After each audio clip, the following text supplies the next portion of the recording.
Hey guys, Zack here, and this is my review of Inside Job.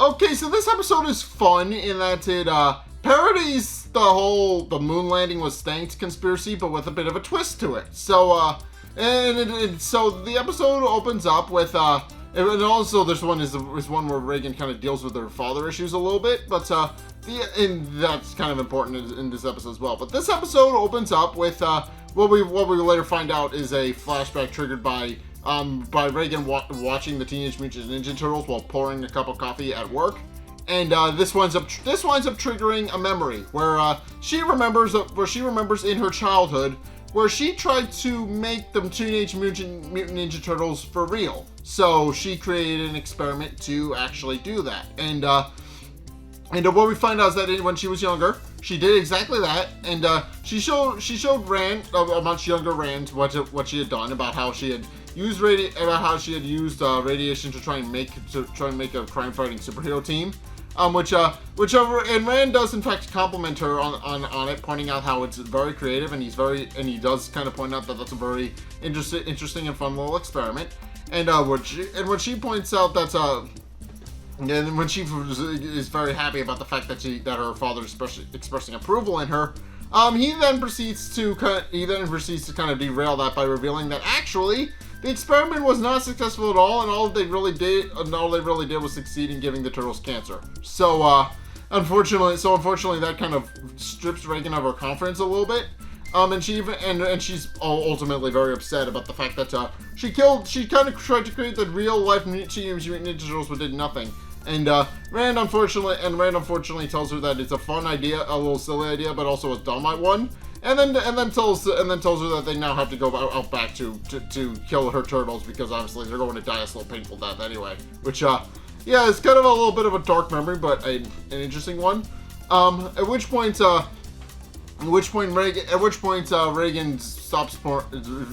Rand finally snaps her out of her thing, where he actually comes in is actually trying to actually going through the kitchen trying to find things for his mixer, and she tells him that she can't just loot through all their alcohol, and tells him that she has an important job saving the world, which he kind of just sarcastically comments on.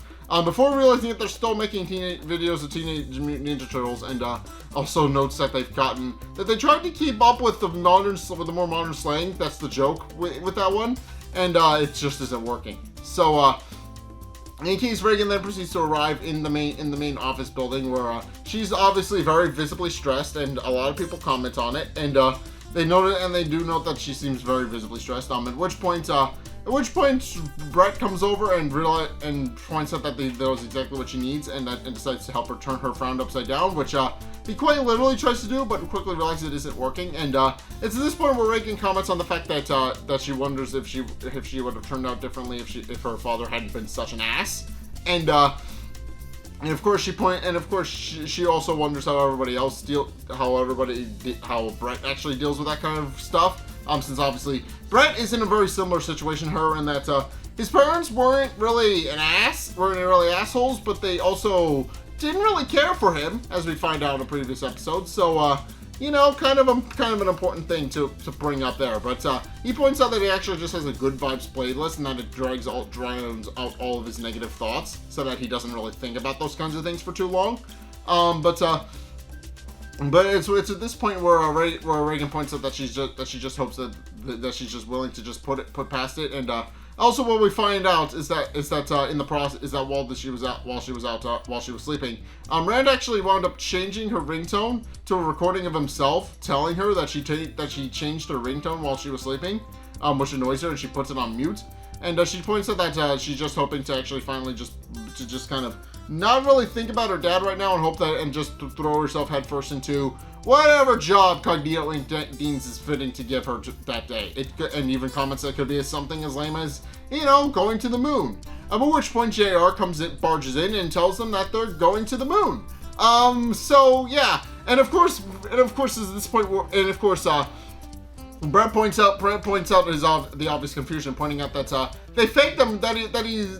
Points out they faked the moon landing, which of course points out, but of course isn't entirely sure, and points out that he can never really figure out what things are real around there. And as case in point, a Sasquatch walks by the open door of the by the open door of the conference room, and Brett tries to wave a hi to him, but the Sasquatch just ignores him.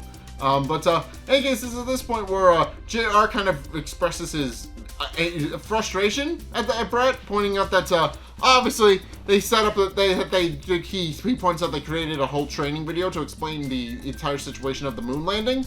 And points out that and asks what the point of actually hiring the of what actually setting up all those things were, if nobody's actually going to watch the orientation video on the moon landing. And sure enough, it's at this point where he actually turns on the main monitor in the office. And it's of course it's then revealed that actually there's a reason we faked the moon landing. We actually used the moon. It turns out the moon that we never actually faked the moon landing according to this. But what happened instead was that John F. Kennedy, when he was in office, he decided to go to the moon. He decided to go to the moon because for the simple reason that he had already experienced every sexual thing that can be accomplished on Earth. So he was like, I wonder what moon sex is like. So he sent a bunch of people to the moon, which wound up becoming an open love commune, created their own colony on the moon, and well, yeah, that's pretty much all you need to know. They created an open colony on the moon, and then refused to come back. So they had to wind up faking the moon landing to cover up the fact that the original astronauts went to the moon and never returned. So yeah, they essentially created a colony on the moon and never came back. So they had to fake the moon landing. And of course what we also find out is that the guy who is actually telling the story of what happened with the moon landing, he's currently being held against his will. So they wind up muting when he gets to that part, and it's a bit of a funny thing, but also not really a funny thing. It makes sense considering, you know, Cognito Inc. is deciding to cover things up, but yeah, they just straight up kidnapped the dude and made him do the VO for the moon landing story live, which is unfortunate. But in any case, it's at this point where he points out that actually there is a bigger thing there, and that they thought that everybody on the moon colony had actually died out because they hadn't had contact with them for about 30 years until they suddenly got a distress signal from space, which Mike comments is very cliche. Obviously, he makes a bit of a couple of sarcastic comments on it, but yeah, it's very cliche that you suddenly get a distress signal from space, and case in point, it's our own moon. So you know, but in any case, he then proceeds to tell people that he needs 2 volunteers to actually go to the moon and make sure it's not some sort of distress signal. And that this distress signal is legit, and find out what's coming out of it. And also expresses that there's a very good chance that it's a very dangerous mission, and that the people who are sent on the moon will probably never see their family again. And upon hearing that, Reagan volunteers pretty much immediately. Even though JR tries to dissuade her, pointing out that once again she'll never see any of her loved ones, but she also points out that she's already dead, saying that she doesn't really care. And of course Brett decides to go with her because road trip. So he decides to go with them, and they actually wind up setting up a huge thing. At which point Reagan goes back to her house back to her apartment to actually start preparing for the trip, and in the process discovers that Rand had actually thrown away several of her inventions that he regarded as useless. So she gets annoyed at him for that, and starts picking up some things and starts packing them for her trip. And it's at this point where they point out that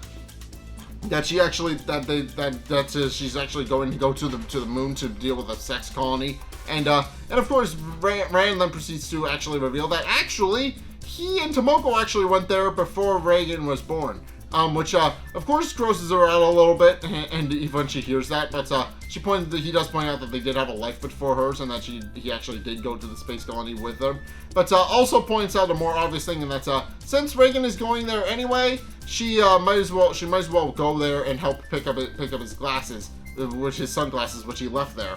And of course, she doesn't really listen to him. He just kind of gets in. She just kind of gets into the car as Rand goes on about a threesome he had with his wife back when she was still fun. And they get it, but she by this point she just gets in the car and leaves and gets ready to go to the launch with Brent. While Rand is just kind of realizing that she left. And of course, they then proceed to go into space. After a brief countdown. And Brett is, and of course, is this point where, because there's no signal, she can now finally get away from the fact that her father keeps calling her every couple of seconds. And of course, Brett is having a hard time adjusting the fact that he's in space and points out that he can't breathe. While Reagan is just happy about the fact that she's finally away from her parents and she can breathe. She's very happy about the fact that she's gotten and finally has a decent amount of space away from her parents. But in case it's at this point where Brett wonders what exactly it is they're going to be doing, and is looking into the thing and wonders if there's still people on the moon.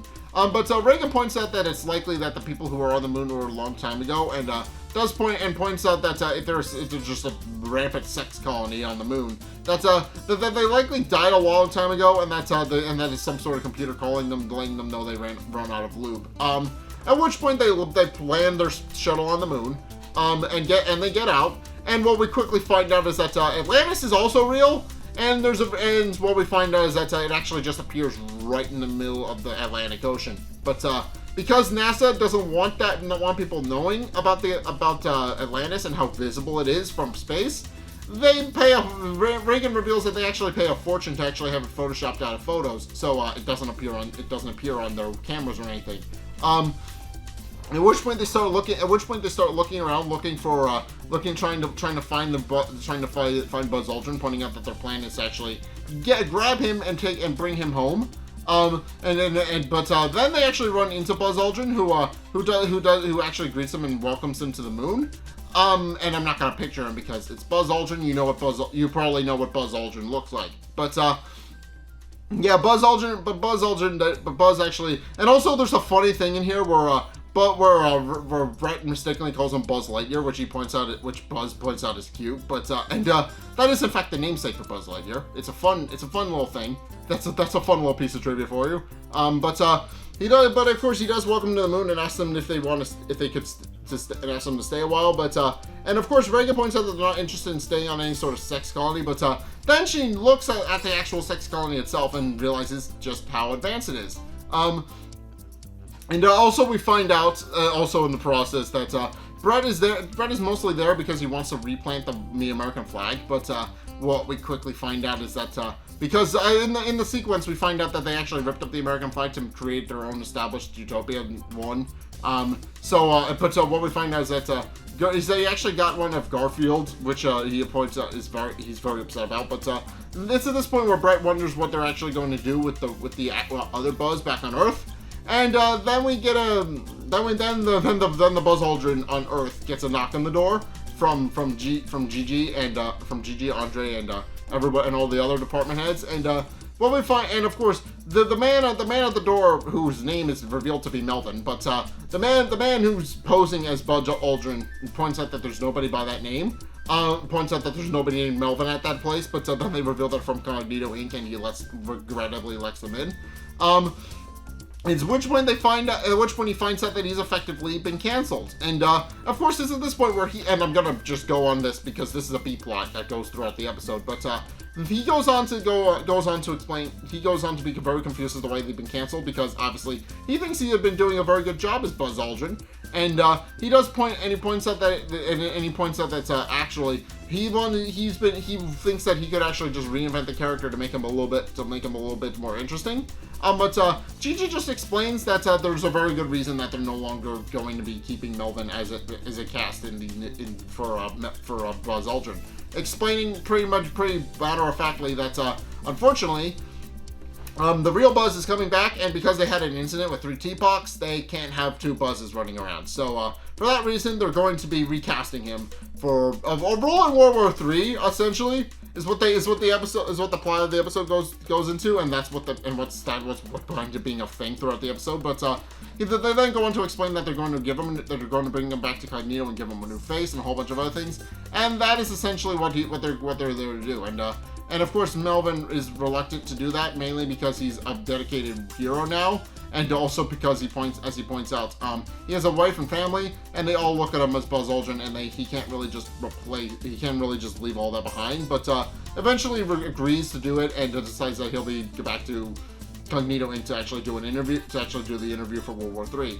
And of course, that winds up becoming a whole thing throughout the episode. Meanwhile, the real Buzz Aldrin brings Brett and Reagan into his colony, and what we find out is that it's actually a very advanced society. And he goes on to explain that because essentially it's because of microgravity that the aging process has actually slowed them down to a halt, which has caused a couple of other side effects alongside that as well, and I'll get to one of those in very soon. But he's very happy about the fact that he points out that they obviously they seem to be thriving, and he does admit that for a time they were actually a sex colony, but then he revealed that after Neil Armstrong, after he got into a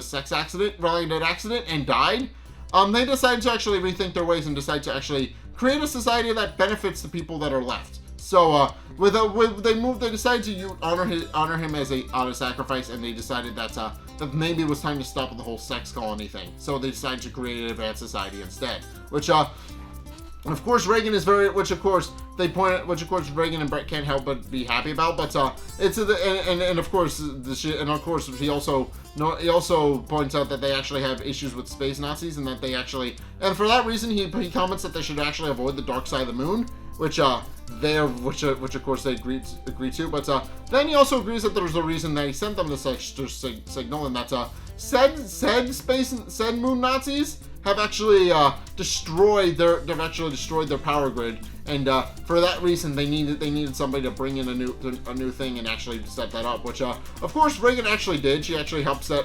bring in the new things, but also she holds up her space rifle that she has, and asks Buzz why they didn't just shoot them, pointing out that it actually works really well on regular Nazis back on Earth, and at which point Buzz then proceeds to compliment her on her rifle, pointing out that it's actually a pretty impressive piece of technology, and Reagan is a little taken aback by that, pointing out that obviously nobody really compliments her on when she does a thing. So she's kind of having a hard time addressing the fact that somebody actually did. At which point we hear a loud crash, and they then proceed to look out the window of the dome to discover that Rand has actually stowed away and has actually stolen a rover, and he actually climbs his way inside of the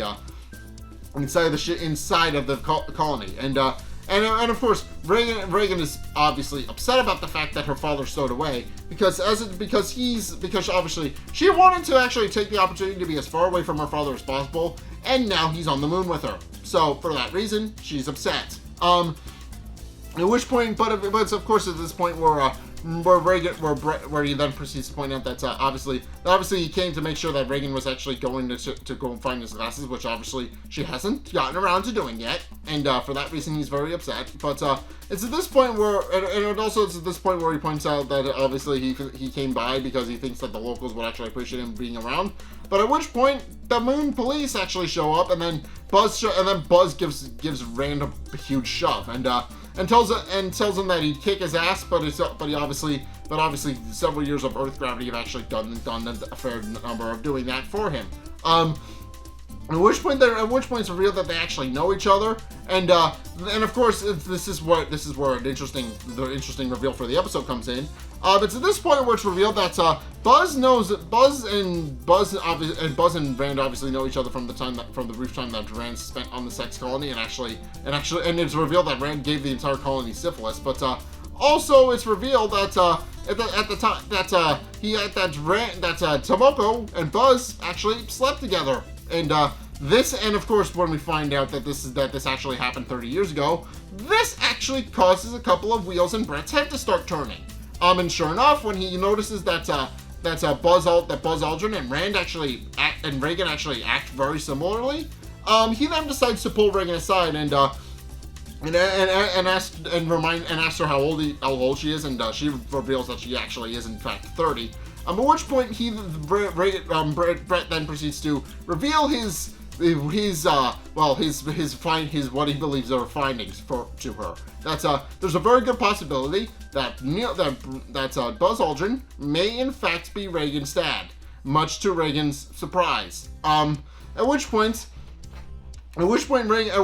Buzz comments to Reagan that they're going to have to take Rand into custody, and that's obviously he's caused a whole bunch of other problems. And Rand, of course, is ranting about the fact that they're not really going to be able to hold him forever, and and tells them that he's far superior to them because their little space colony orbits his planet. So for that reason, he thinks he's superior than them. But Reagan agrees to actually take him back on board the shuttle, pointing out that it wouldn't be the first time they had to lock him up and arrest him, and also tells Buzz that he's just lucky he caught him at a time when Rand is still wearing his pants. So they then proceed to bring him back to the shuttle where they lock him up, and of course is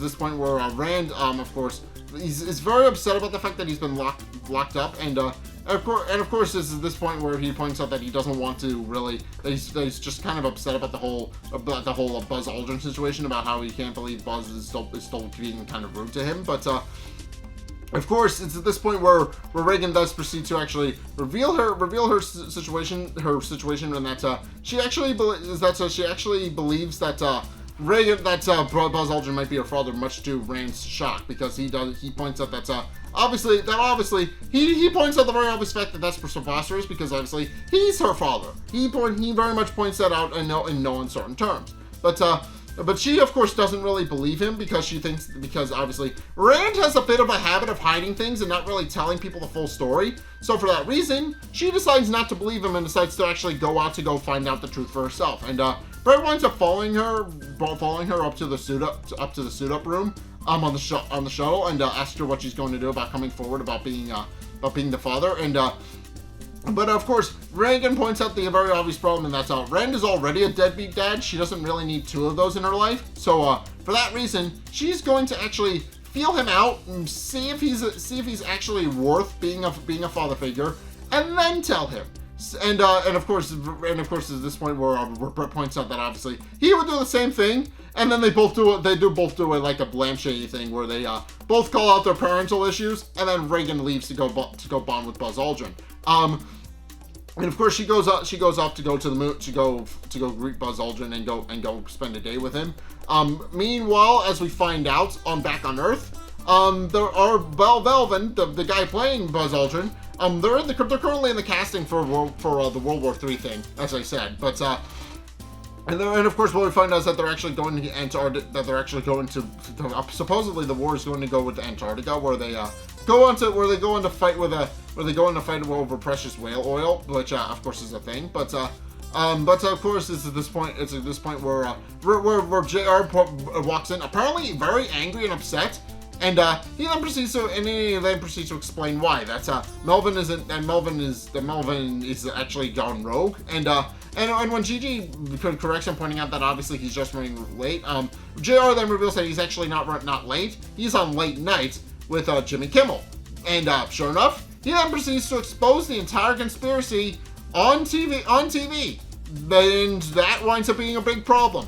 So yeah, he winds up telling Jimmy Kimmel pretty much everything, and then reveals that he actually published several books on the subject, which of course causes them to realize that and of course at this point where JR actually winds up getting a call from the Robes, and he quickly realizes that this whole situation is going to blow his standing with him, so he tells Gigi to do something, and Gigi decides to do something. All right, she then proceeds to reveal that actually Jimmy Kimmel is a sleeper agent, and that's why he laughs a lot. The CIA broke his brain. So, of course, Jimmy then proceeds to turn into a sleeper agent and tries to hunt down Melvin, who manages to escape. And then also Jimmy Kimmel goes rogue, trying to attack Melvin, but also she winds up hurting a lot of innocent people in the process, and also confusing a lot of people. And Jeannie realizes that they may have to take more drastic measures if that is in fact not good enough. At which point it's at this point where Reagan actually winds up walking through the moon colony with Buzz Aldrin, and what we find out is that they're actually going to go. He's actually telling her what they need to do about how they need to install a new fuel supply in the system, and that he's going to take her to where the actual power station is on the moon. So, but before they can, a giant, what is revealed to be a moonworm, just emerges from the ground, and of course when Reagan expresses her confusion, Buzz then proceeds to explain that this is actually where craters come from. That's NASA keeps constantly covering up the existence of moonworms, and then never tells anybody anything about them. And after kind of chiding and after kind of pointing out that NASA should have given them a heads up, she then proceeds to use her rifle to actually fight the giant moonworm, while Buzz Aldrin winds up wrestling the giant moonworm. And she's notably a bad shot, but then Buzz tells her to actually square her shoulders, and she does that, and then she's able to land the shot. And of course, he then proceeds to point out that she's actually natural, and that he's very proud of her. But also notes that it's almost like he's looking at a younger version of himself, and wonders if there's anything that they can use to call that. But of course, they then proceed to point out that obviously that he then doesn't really connect the dots, and then but then decides to take her to a moon fair, which of course, if you haven't figured out by now, it's just regular lingo with moon thrown in front of it. But he then decides to take her to the moon fair, where he can show her some of the festivities and other things that they have, and she decides to go along and bond with him. Meanwhile, Rand is currently still on the space shuttle, and as Brett points out, he's ripping out a bunch of wires from the space shuttle that he notes that there are low weird, and he probably shouldn't be messing with those because they need to get home. But of course, Rand points out that he's actually jury-rigging together a DNA tester so that he can actually put the whole Buzz Aldrin is Reagan's real father nonsense behind them.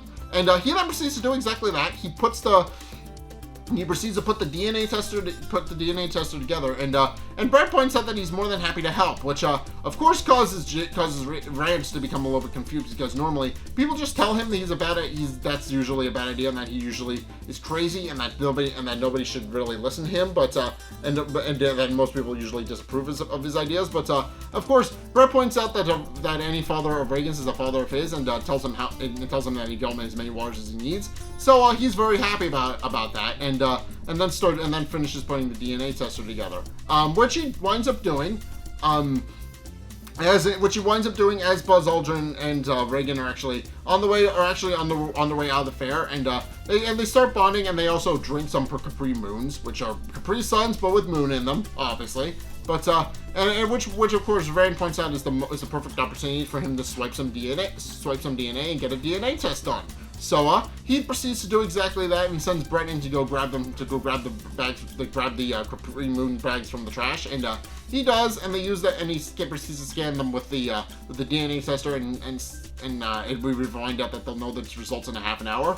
And also there's a thing in this sequence where Brett calls Rand's Moon Daddy, which Rand tells him never to do ever again. But it's at this point where they point out that since they have a half hour to kill, they might as well go to pick up Rand's sunglasses, which also in the process, he also decides to take Brett to actually go and replant the American flag, because that's obviously something Brett wanted to do. So they decide to go plant the American flag first, and then go look for the sunglasses. So he drives Brett over to where the original moon landing site was, and it's at this point where Brett decides to actually ask Rand to actually commemorate the situation with a photo, and also points out that he kind of implies that he wants Rand to adopt him, because he tries to point that out and tries to point out, but then Rand winds up interrupting him, and And then proceeds to bring him to the moon, to the actual moon landing site. And what we find, and then he then notices that his sunglasses are actually lying on the ground, and he winds up picking them up. And but then he discovers a skull looking back at him, which he notes is a little bit odd. And he and Brett work together to clear out the obvious skeleton that they found, and then discover that it's actually Neil Armstrong's skeleton, which of course Brett notes is a little bit odd, pointing out that he's there, pointing out that obviously Neil Armstrong supposedly died in a sex-related accident. Which he obviously didn't, and it's at this point where Rand actually gets a much closer look at the skull, at Armstrong's skull, and discovers there's a bullet stuck in it, and he then realizes that Buzz Aldrin actually murdered Neil Armstrong, which of course he realizes is a big problem, and he and Brett realize they need to find Reagan in a hurry. Meanwhile, Reagan has actually gone on to kind of develop a father-daughter type relationship with Buzz Aldrin. They went to go and repair the space station, and they wind up succeeding. And of course, it's at this point where Reagan kind of mutters a thanks, Dad, under her breath after once again Buzz compliments her on her job well done and actually fixing the space station. And he then proceeds to take her back to his private quarters, where he then expresses how much approval he has of her, and decides that since she's been such a big help, that he might as well show her phase 2 of his moon colony plan. That's currently they only have the one space on the one side of the moon, but eventually he reveals that they're actually going to encompass the entire moon, and eventually they're going to have a massive network of colonies all over the moon. And she points out that's actually a really cool idea, and also knows a couple of the other things that the space colony has that the Earth doesn't have, and does point out that they're kind of fucking it up a little bit. And of course, at this point where Buzz actually offers her a place to stay, which she points out she can't because obviously she thinks that she has a lot of career fulfilling things back on Earth. But then he points out that if she feels like that's actually true, and if she's actually fulfilled on Earth. And sure enough, we proceed to get a bit of a flashback where we find out that actually, and this is obvious, but all of the other department heads make fun of her at work. Her family doesn't really appreciate her. Obviously, she would have a much better chance on the moon than on Earth. And revealing that she's right, that she then decides to actually go in and then finally reveal that Buzz is actually her real father. But Buzz kind of doesn't fully understand what she's actually trying to say, and thinks that she actually wants to sleep with him, which of course she realizes too late is not what she meant. And she does wind up giving him a huge shove when he does, and of course he then proceeds to, when he realizes that Reagan might be his daughter, he hopes that won't actually affect the deorbiting. And it's at this point where it's revealed that Buzz Aldrin is actually an evil psychopath. As it turns out, his big plan is to push the moon out of orbit and get out of the orbit of the Earth, so that the moon can actually finally show its superiority. Which, of course, Reagan points out is a bad idea because obviously the moon is very much responsible for controlling tides back on Earth, and that if the Earth is pushed out of orbit, it'll cause the entire planet to flood. But of course, he points out that that's not his problem, and she finally realizes that he's a bit of a psychopath. But and of course, at this point, she points out Buzz points out that that's exactly what Neil Armstrong said, and does point out that maybe he'll have to put her down as well. At which point, she then proceeds to turn on all of his switches underneath the table that turned on all of his mood lighting and all the other things. And that causes him to wind up getting trapped, and she winds up fleeing while he summons several of the guards to come and help him. Meanwhile, she runs into Brett and Rand on the moon rover, and she and Rand then proceed to point out that Buzz Aldrin is evil, which are a little confused because they actually agree on something. But Reagan does point out that she actually did that. Of course, Buzz actually did wind up showing her evil plan, his evil plan that he's planning to deorbit the Earth. And sure enough, it's at this point where he actually does deorbit the Earth. He actually winds up pressing a button on a remote, which pushes the Earth out of which winds up pushing the moon out of orbit from the Earth. And And what we find out is that this is as Gigi and the rest of the department heads are going to go pick up Melvin from the Statue of Liberty. Revealing that he actually hid all of those things on hid his hiding place on the Statue of Liberty, and he does point out that there's a very good reason he did that. He wanted to be a show-all, and he didn't want to hide anything. And points out that he'd rather go out a hero than actually re-identify himself as something he doesn't feel like he is. So for that reason, Melvin doesn't want to. But and then that's at this point where the Earth starts flooding, and they realize there's a big problem. And of course, because the moon has been pushed out of orbit, it also caused a lunar eclipse, which has blacked out pretty much everything regarding the sun. So yeah, of course, this is causing a big problem. But it's at this point where after launching the moon out of the orbit, Buzz then assembles the rest of his moon men and tells them that Reagan knows their plans and they can't let her escape. So they then proceed to get onto the moon rover and to proceed to drive toward the power station so they can disable it. And it's at this point where she and Rand have a bit of a back and forth and an argument. Where Reagan points out that Rand points out that obviously they need to get there. They need to find out a couple more minutes before Rand points out before they find out for sure if Buzz Aldrin is actually Reagan's father. Or Reagan points out that in a couple of minutes they will have to stopped the moon landing or the moon from deorbiting. Otherwise, it'll cause huge problems. And Brad, of course, points out that all of those things seems like time-sensitive plans, so tells them that their moon rover is going too slow. So he tells them if they can actually soup it up, and they do, while also fighting off moon men. At which point they have a bit of an argument about how obviously Rand is obviously kind of a bit overbearing, and of course Reagan very much points that out to him.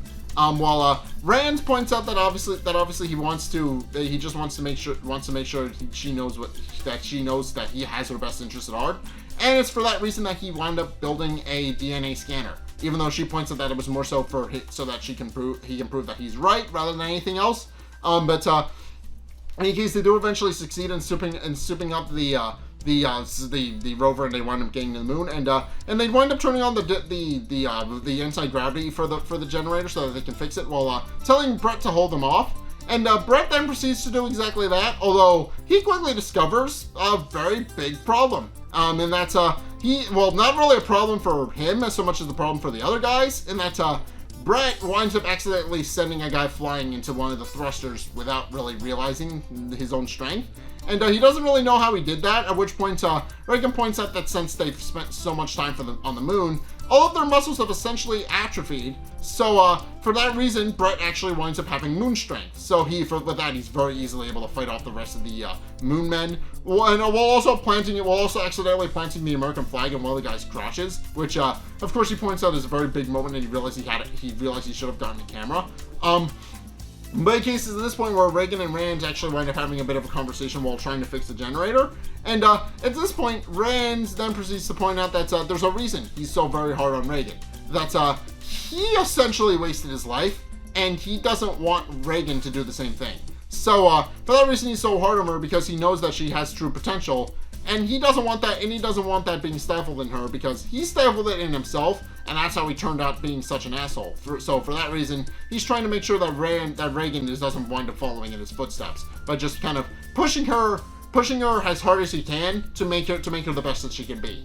And it's of course at this point where the gravity winds up turning off. And it's by Buzz Aldrin, who had actually snuck past Brett and turned off the gravity, and he then pulls out his gun and tells Reagan that no traitor to the moon people could actually be any sort of daughter of his. But then we find out that actually, yes, she is in fact his daughter. Because it's at this point where the DNA scanner actually winds up telling us very matter of factly that they are in fact related. Which of course causes them to become upset and stop fighting after that revelation, while Rand then proceeds to successfully shut down the machine and takes their power offline and shuts down the thrusters, which of course causes the moon to be pushed back into orbit, and everybody celebrates about the fact that the Earth is no longer going to be taking off, and it's no longer going to be flooded by the fact that the moon left orbit. Well, for a brief moment, it did kind of destroy a couple of things, but that's beside the point. But in case Rand is very happy about the fact that he shut down the thing and doesn't really fully read the room at first. but then he realizes that Reagan and Buzz are actually upset about the DNA tester. So he picks it up and does find out the horrible truth that Buzz is in fact Reagan's father, which causes him to become upset. And of course he points out that changes nothing, and that no matter what, Reagan is still going to be his daughter. But it's at this point where Buzz is upset about the fact that his moon plan didn't wind up working out. At which point Reagan tells him that they need to bring him back to Earth. But he concludes that he's not going to do that because as he goes on to explain, he did that. That's the reason he's on the moon. He pointed out that he's not going to get suckered again into a DNA test revealing that he has a daughter and coming back home. So for that reason, he decides to leave and just never come back. And as Reagan and Brett holler after Rand holler after him to never come back. At which point, the rest of the moon people point out that they rescued them from the tyranny of the Moon King, and tells them if there's anything that they're going to rebuild, and that there's anything they need, they just need to ask. And Reagan decides to take them up on that offer before taking Brett and Rand home. And it's at this point where Rand and Reagan have a bit of a heart-to-heart about how, even though Rand isn't technically her biological father, he's still the only father she's ever known, and that she very much is happy to have him as a father.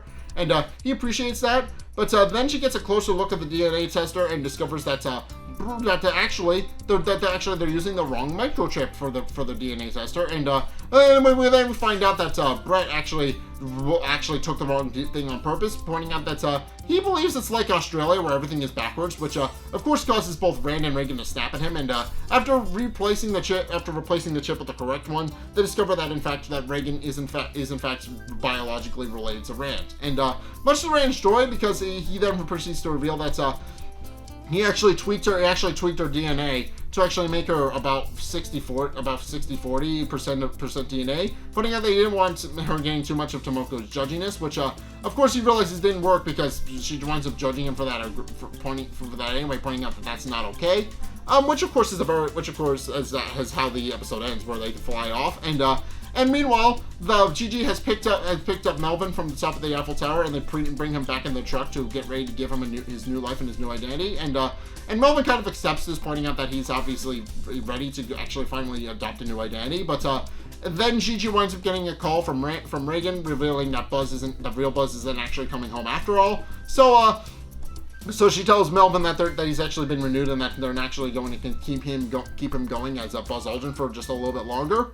And Melvin, in joy, then proceeds to punch a moon landing conspiracy theorist, and tells the world that he's back. And then the episode ends on a cutaway from with Mike, who and that's where the actual picture portrait of him comes from. But he then proceeds to go on to explain how the moon landing was real, and also tells them that that all of the things they did were actually made for a joke. So they then proceed to end on a message of "Don't sue us, Buzz Aldrin," and that's how the episode ends. So yeah, this episode is fun, obviously, because it parodies the whole the whole fake moon landing situation, which is obviously a thing that a lot of people believe. And of course, it winds up being true, but not in the way we expect in this particular version of it, which is funny. But also, there's the whole drama about the fact that Rand might actually not be Reagan's father, and it turns out he is. But that winds up being a big thing, and then also it turns out Buzz Aldrin is not the stand-up guy we all thought he was. And then the episode ends on a message of Buzz Aldrin. Hey, this is all done for a joke. This is all done for parody. Buzz Aldrin, please don't sue us. And I kind of like how that's the note they decided to end on. It's funny. But hey guys, that's gonna do it for my review of Inside Job. What did you guys think? Let's get a discussion going in the comment section down below, or over on my Discord server, link in the description. Anyway, thank you guys so much for watching. Be sure to like, comment, and subscribe. Also, be sure to follow me on Twitter in the description below. Be sure to check out my Patreon in the description below as well. It's only a couple bucks a month. It does really help me out. And you guys get access to a bunch of cool perks under my way of saying thanks, so be sure to check those out. Again, link is down in the description. Be sure to check out my Twitch as well. I am trying to push for affiliate, so anybody and everybody who wants to follow me over there, by all means, please go check that out. Again, link is down in the description. Please go check that out. I'm trying to get my affiliate done, so please do that. Please just help follow me over there. Help watch the streams when they go up. That's all I ask of you. All I ask is what you normally do over here. Just go over there, follow me, and watch all those things. But And also, speaking of which, since you're already here and you probably want to see more content, then be sure to go check out the videos linked in the end screen as well. The top video is the most recent one. It may or may not be this one. Whereas the bottom video is a video recommended to you based on what you've already seen from me. So if you want to try something new or see more of what you like, then be sure to check both of those videos out. And also, if you want to see more things that make fun of other things, then I guess go check out Solar Opposites, because that makes fun of a lot of pop culture references and other things. A couple of things I don't really know all too well, but I get the general plot down. Go check out my review of Solar Opposites, because there's a lot of pop culture references, and I think you would like that. And in case, yeah, thank you guys so much for watching, and until next time, we'll see you guys in the next video. Peace!